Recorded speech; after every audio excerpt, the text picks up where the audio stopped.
Ladies and gentlemen, boys and girls, another exciting week of our weekly Q&A, and just a quick little announcement. I'm just going to open the door a little bit, let a little air in here. Just an exciting, quick little announcement. You know, one of the things that I like to do is I'm always zigging when everyone else is zagging, and I think it's really, really useful as a skill to do it. I've noticed, like, the hot thing of the day that everybody seems interested in is TikTok ads.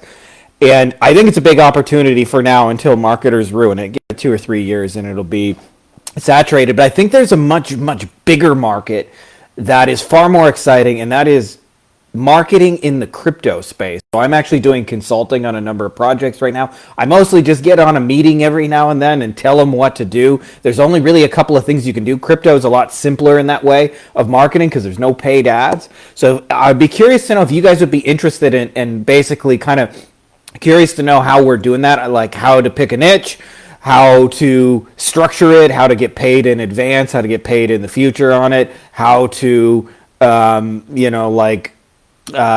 actually help the clients and deliver on that. And if you guys would be interested in that, I'll do more on that, but I'd love to hear your thoughts. So maybe I'll do a little announcement at the end. Other than that, let's get into the good stuff, the Q&A. Ladies and gentlemen, boys and girls, children of all ages, Frankie Finn proudly brings to you our weekly Q&A. All right, first up we got Dan. What's a better way to spend your time, prospecting or creating content? Dan, the answer is, what's up, Hetty? The answer is it depends where you're at in the journey. So if you're in the journey where you're just starting out, like, be very, very kind of like assertive and proactive and go and get in front of people. As you start to have some flow, then I think it's really, really smart to like build a list and content and all those things and like draw people in. It's a better long-term strategy. But having said that, on day one, I don't typically start with content. Like if I'm starting out and I got 0 lawyers, my only job is to get in front of lawyers and offer them something. And when I have a few of them saying yes, and I validated the offer, then I start putting out content and building inroads that lead into it. So it depends where you're at on the journey, but I don't think there's any reason why you can't do both. That's the beautiful thing about our business model. It's not an A or B kind of decision. You can have both A and B. And when you start thinking about that, you'll stop thinking binary. Like a lot of people think binary. They'll say, you know, how can I have a really successful business or have fun? The magic happens when you start thinking, how can I have a really successful business and have fun, right? Like when you start thinking, how can I have A and B together? So hope that helps you.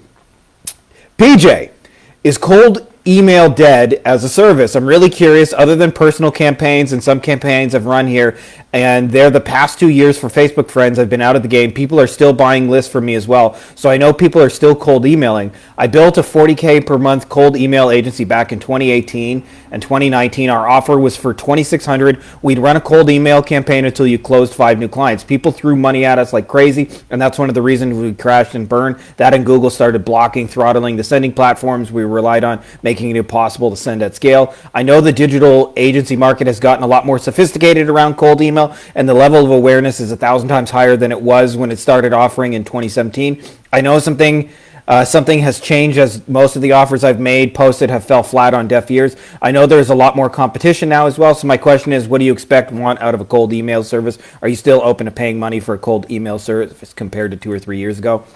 PJ, you're hitting on something that is a way bigger principle. One of my mentors explained this to me really, really simple. It is, as long as you are selling to humans, and I hope most of you guys are, I've heard that before, will never sell as well as new and exciting.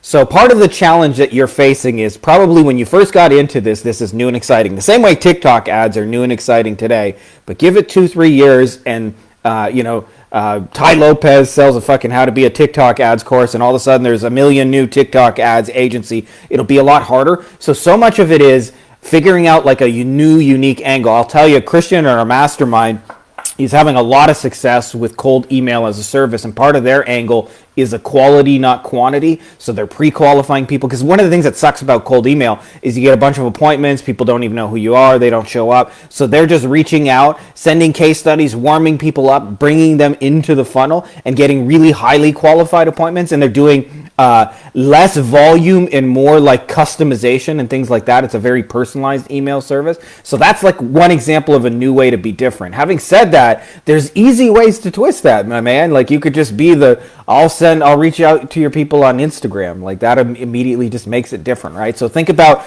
a way to make, if you want to do that, like do that as a new and exciting. But it's the same thing that happens in any market. It starts with, it's wide open, it's green, it's untapped, and a bunch of marketers get into it, and then marketers ruin it like they ruin all things.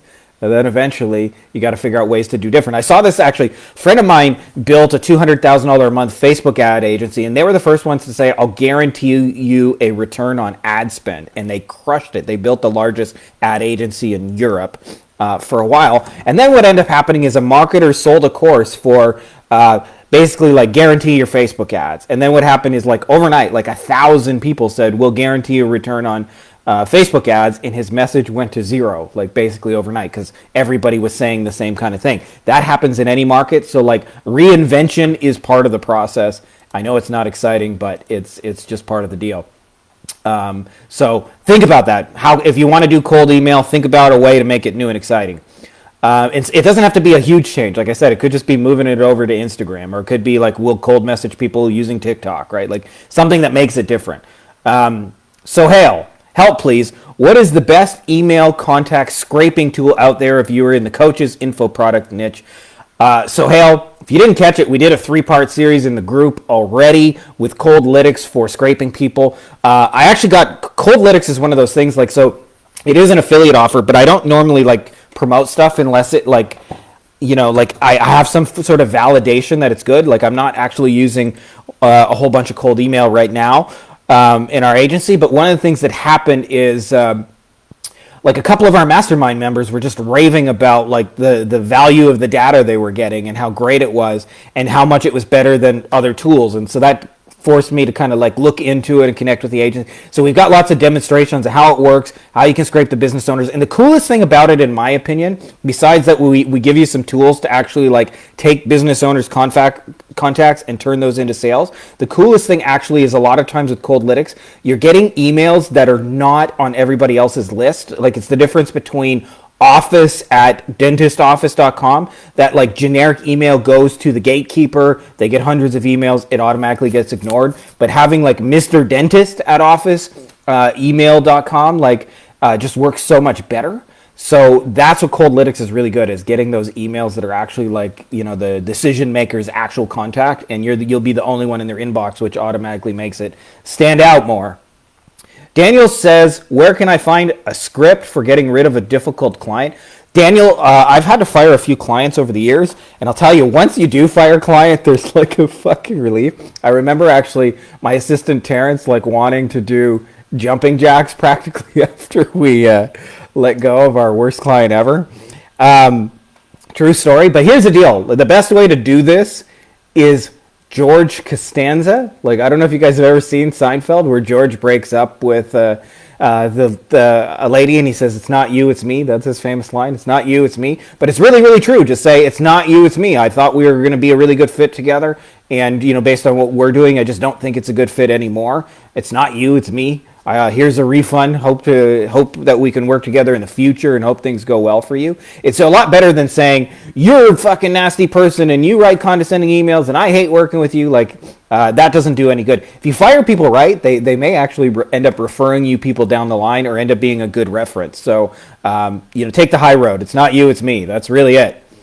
Glenn says, hey guys, rule of thumb, how many as a percentage would consider acceptable to cancel every month? Some details about the biz and audience. The audience is real estate agents. The price point is $1,400 a month Australian per month, including ad spend. Delivery, they want appraisals, homeowners wanting to sell, or an update on where their property is worth. We guarantee them $20 per month. Not all possibly can be selling right now, home sellers though. So this audience is highly volatile, and many subscribe to us, I'm sure, thinking we'll be able to magically be able to hand them $100,000 worth of business to them per month, so their $1,400 investment. Highly emotional and stressed in many cases, and some even desperate. Given all this in your guys' experience, assume we deliver in the promised value of deliverable. We always do. What would be an acceptable and expected cancellation rate? Because the bigger we get, the more sales we have to make just to cover the monthly cancels. Glenn, that is the epitome of what I call a churn and burn agency. I'm not giving you a hard time. I've had one myself.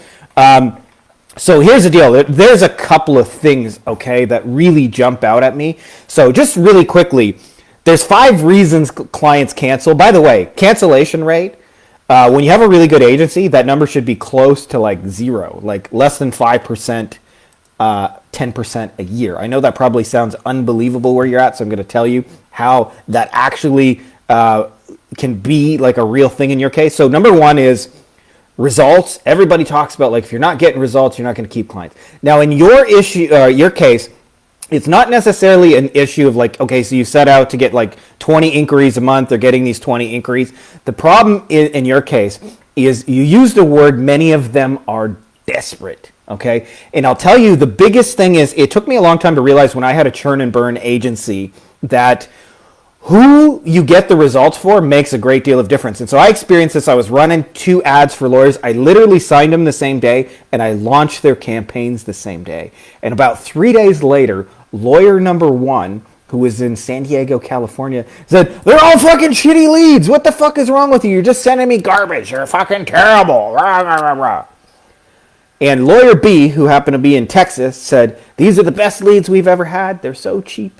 And we're converting them. We've already signed 3 cases. This is unbelievable. We can't wait to keep working with you." And I was literally running the same fucking ads and delivering the same quality of leads.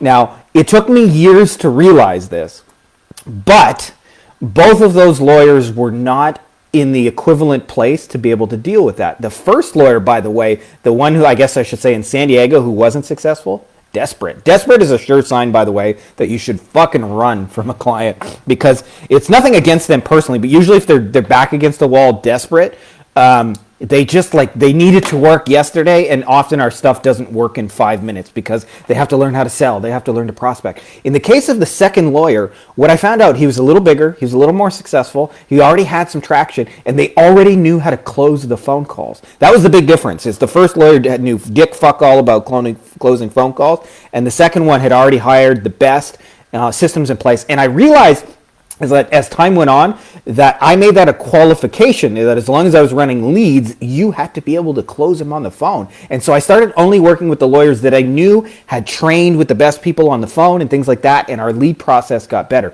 So the first thing is, most people think when it comes to getting results, like it's a binary, you get results or don't, but often there's a sliding spectrum of who you're doing it for. And the simplest thing you can do in your case is get really clear about which clients it works best for and why, and make that a criteria of doing your business for you. And what you'll find is all of them get the results that make it worthwhile. So it comes down to actually narrowing your niche, not making it bigger. Second thing is how unique you are.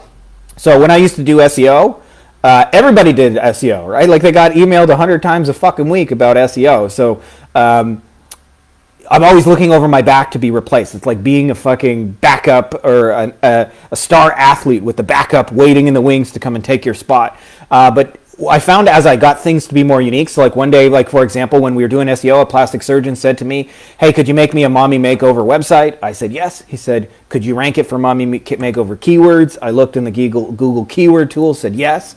And then he said, "And do you think the phone would ring with mommy makeover people?" I said yes. Turned out that was like a really niche service they wanted. They all wanted mommy makeover patients because it's a really expensive thing. And so once we became unique, even though I was still doing SEO and I was still doing web design, it wasn't easy to fire us, right? So like I wasn't always looking over my back on that service. So uniqueness is the second reason clients leave. Third is communication. We actually, Ilka just fired a guy she's working with doing some investment stuff who's making her a bunch of money. And the reason is, it's always like pulling teeth to find out how her fucking damn account is doing, right? Like, how are you doing? You know, he's an active trader, and always, it like takes a week, and it's always this big hullabaloo, and it's like the lack of transparency. So communication is another one. Fourth is expectations. You mentioned these people show up in the door, and they're expecting to make $100,000 on $1,400. I hate to break it to you, my man, but that's on you. Okay, you have to reset expectations. You'll see in my book, there's 4 things that are expectations: results, time, cost, communication. I suggest you read that chapter of the book because it'll really help you get really clear on how to set expectations. And then the 5th thing is extras. So just to recap, these are the 5 reasons clients stay, and these are the 5 reasons clients leave. Results, how unique your service is, your communication, the expectations, and the extras you do. Now, I'm not saying there's only those 5 reasons, but I'd say about 95% of the time, in my experience, it's one of those 5 things. Hey, Nikki Two Angels, do you have time? Can I ask you a question on this? Yeah, go ahead. Fire a chat right in here, brother. I'm going to answer the next question on deck, and then you can have the one after. But I hope that's helpful to you, Glenn. I would say in your case, the biggest thing is get away from desperate people. Start looking at real estate agents who have 40 people under them in an office and some success and some traction. What you'll find is those people don't turn over because they know how to convert it. They know what to expect. They've dealt with leads before. They have a process. More than likely, and I see this often, the reason you're probably struggling is because you're aiming at the bottom, the most hard up, most desperate, and I would look at your ads that are bringing them in or whatever process, because it's probably you're using bait to fish for broke people, and you want to use fake bait to fish for successful people. Successful people got problems too, right? They still need leads for their 40 agents under them, and I bet your life will get a whole lot easier if you just make that little tweak. Dominic says, wanted to put this out there to get everyone's opinion. I need to target owners, decision makers of HVAC, plumbing companies, was thinking about LinkedIn, possibly Facebook, wondering how to successfully reach them without seeming spammy. Ideas on what works, what doesn't, would be appreciated. Dominic, here's the deal. Okay, there's no one size fits all to reach any niche. And the shortest answer I can give you for reaching people in a way that's congruent is to go where they are. So when I first started pitching lawyers, I went to LinkedIn. It's not because I have a love of LinkedIn. It's just because that's where lawyers typically network with each other, right? It's a little less so now. A lot of it has drifted over to Facebook. But talking to 2016, it was all on LinkedIn. So I go where they are. Different niches go different places, right? So like if I'm trying to reach e-commerce people, those people tend to hang out in a lot of Facebook groups. There's shit tons of Facebook for like Shopify stores and that kind of stuff, right? And e-commerce and things like that. So I'm going to probably go to Facebook groups. If I'm dealing with a redneck niche like a landscaper might not even have a fucking email. So I'm probably going to call him old school, or going to send him a letter by mail, or if possible, I'm going to meet him in person. Right, so it depends where your market is already. Now, in your case, because you mentioned HVAC and plumbing, I would tend to guess that they might lean a little bit towards the offline, but I don't know that for sure. But that's the thing. And also, by the way, we did a 3-part series I mentioned, Cold Lytics, and it shows you how to get all of those contact, their email, their mailing address, their Facebook, their LinkedIn profile. You get all that, their Twitter. You can reach them multiple ways. So like I would just look at that and see what the easiest one is where the most of them already exist already, and that's the place I would go. Go where they are. And now as far as reaching them without being spammy, the reason why most people seem spammy, by the way, when they do cold outreach or when they reach out to people, is because it's the same copy and paste generic message.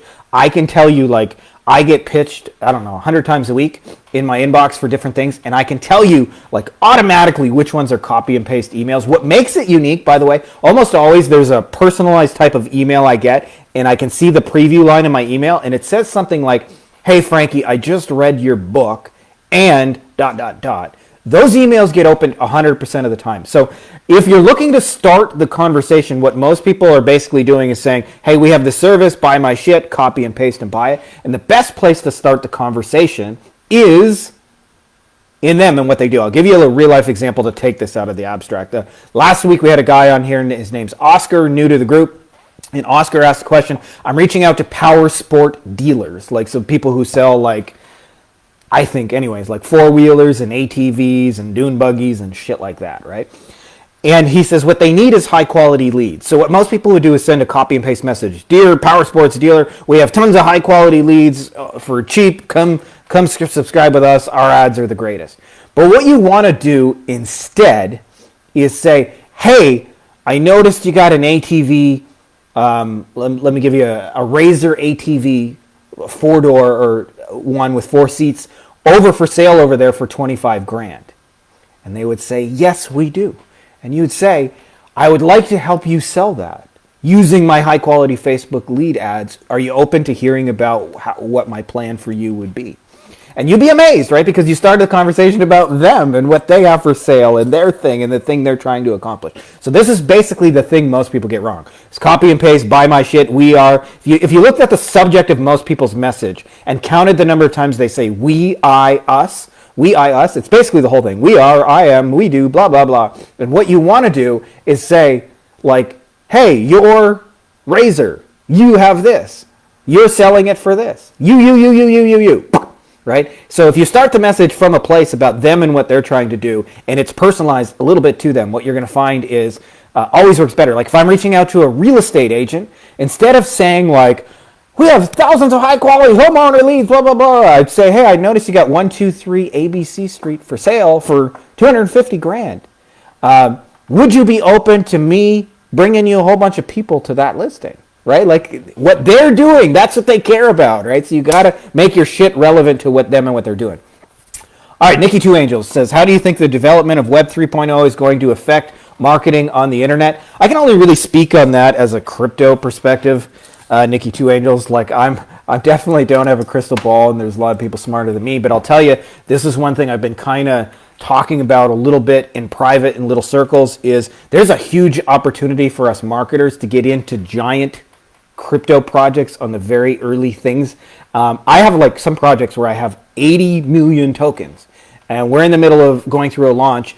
And if those tokens like even go to a penny, 1 penny, then I got $800,000 worth of shares, right? So it'll take a few months. I don't know how it's all going to work out. They could be worth zero as well. And I'm okay with, taking that chance because it's an hour in. But I think for us personally, there's this huge opportunity to combine the cryptocurrency market and our marketing agency skill set, especially if you know how to do organic stuff, because it's difficult to run a lot of paid ads stuff in the crypto space. But if you know how to combine those two things, I actually think that's a way bigger market than all these fucking people that are caught up in TikTok ads. I'll have a little more on that on the end, but that would be my only say on it, Nikki Two Angels. I mean, I don't really have much more to say other than that. I'm just a simple guy who kind of stays in his lane, does his own thing. I spend a lot of time at the beach, so I don't even really know what the hell's going on in Web 3.0. Appreciate your question, my man.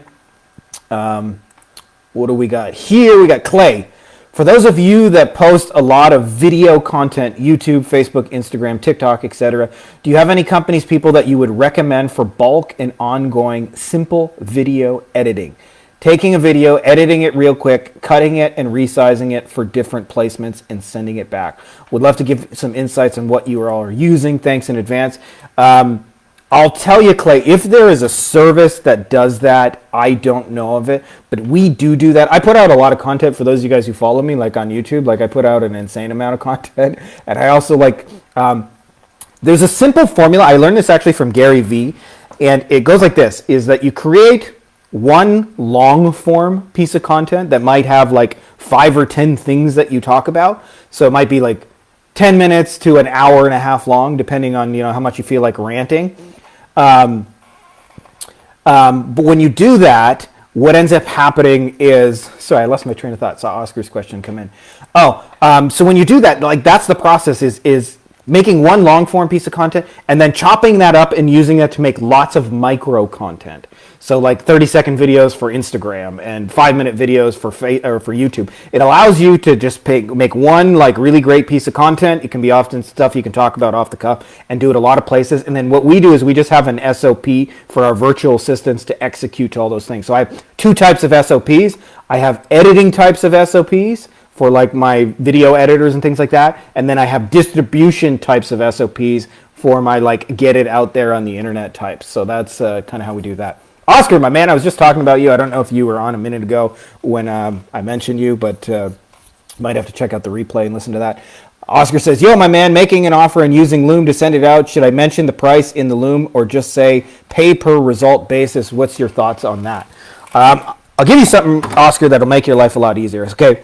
So if you come to me, by the way, whatever conventional wisdom says, I'm going to tell you conventional wisdom is wrong. I'm not saying it's wrong, but it's not necessarily, because it all depends on what you're trying to do, but I think it's the least productive way to do things. Now, what most people say is put the price at the very fucking end, okay? And that means like wait till your sales call's finished, wait till they understand the value and all those things, and then you can say the price is blank. And so a lot of times people get all these sales calls, and I'll tell you from experience, probably about 2/3 of those sales calls, or more sometimes, are just people trying to find out how much is the damn thing anyway. And I've found that getting on the phone with people who are 3 out of 10, having this long drawn out call, to then try and show them a price that they were just curious, like they're only 3 out of 10 curiosity to get in the first place, is not the best use of my time. So I found it's better to do less calls and show the price. So my answer to you is fucking yes, I would show the price. Now, this is kind of like a little secret that we kind of talk about in the mastermind, but I'll give it to you guys to make your life easier. There is an art to presenting price in a way that gets zero pushback.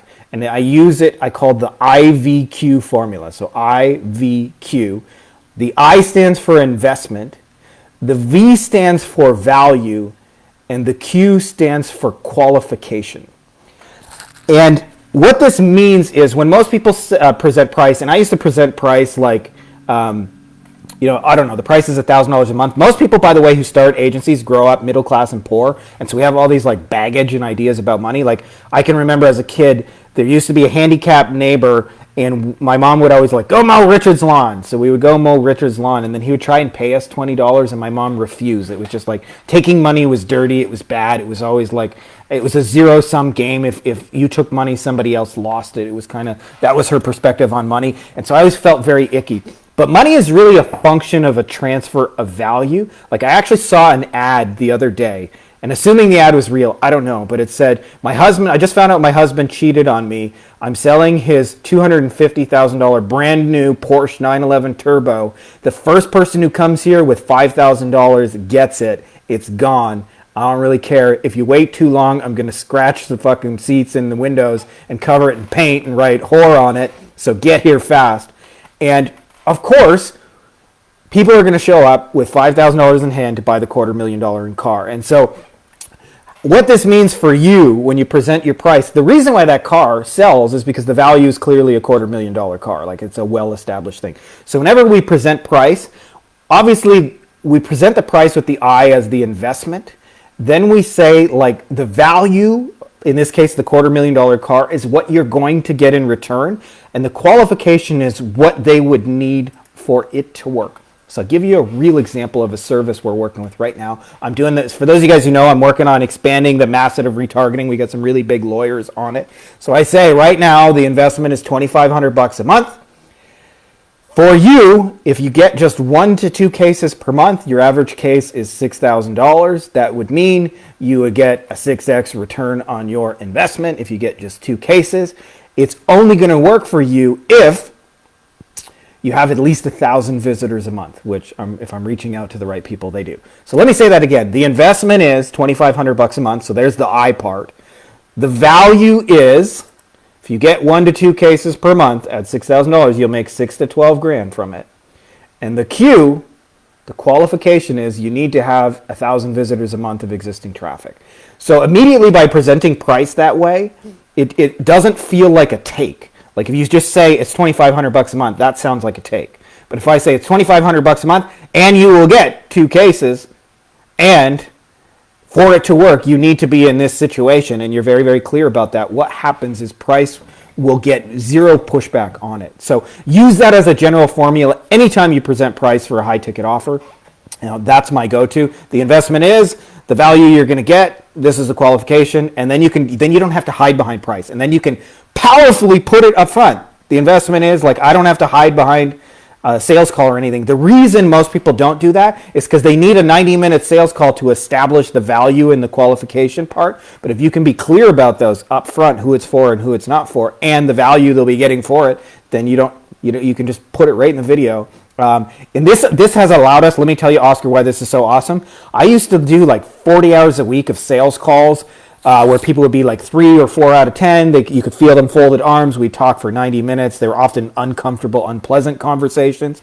And it's a lot of fucking work. Sales calls are really draining. And then I would bring in salespeople to take those calls for me, and sometimes we'd close. But salespeople, they have up days and down days. And what ends up happening, if you get 40 calls from people who are 3 out of 10, you might close like 5 to 10 of them, typically, like on cold kind of stuff. Well, now I only talk to 5 to 15 people, and it's all over chat, and they already know the price and they know everything, and we just close them right through there. And they're all 8 out of 10 because they've seen my video, they understand what I'm offering, they understand the cost, they understand who it works for, they get the gist of the offer, and we don't have to have a whole detailed call. In fact, the only time I usually take a call is just to answer one last question. One of my mentors calls this the 6-minute strategy session. We sometimes do that where somebody says, hey, I just got one last question about will it work in this situation? Can you call me? We do that. But for the most part, proudly put your price using the Ivq formula. Your life will get a whole bunch easier, and you won't have to do nearly as many volume calls because everybody's hiding behind that. But if you can make your offer really, really clear and put the value up front and qualify, I'm telling you, shit works. For those of you guys who missed the beginning, by the way, that's all the questions, but just quick little announcement. I would be curious to know if you guys are interested, leave a comment below. Right now, what everybody thinks is the sexy thing is TikTok ads, and I'm really big on zig when everybody else zags. What I think the biggest opportunity, appreciate that, Oscar. What I think the hidden opportunity is right now is combining crypto markets and marketing agencies. So what I've been doing as a consultant, by the way, I'm the consultant on a launch of 5 or 6 different tokens. And what I do is I just get on them with a meeting and tell them what to do, basically, and they go execute those things. And I'm not responsible for anything. I get a little bit of money up front, and I get a huge tokenized reward so that if the project is successful, I'm literally getting millions worth of crypto stuff. It's very easy to deliver. In fact, I'm telling all of them pretty much the same thing. Do this, do that kind of thing. If you guys would be interested in hearing more about that and how that works, drop a comment. If it's not, that's totally cool too. You won't hurt my feelings. But curious to know for those of you guys who are into it, if you'd be interested in getting paid to consult. The cool thing too about consulting is you're not responsible for any of the delivery. I don't run any ads, I don't do any deliverables, I don't do any SEO. I just tell them what needs to be done, and I present to them an action plan, and I say, here's what you guys got to do.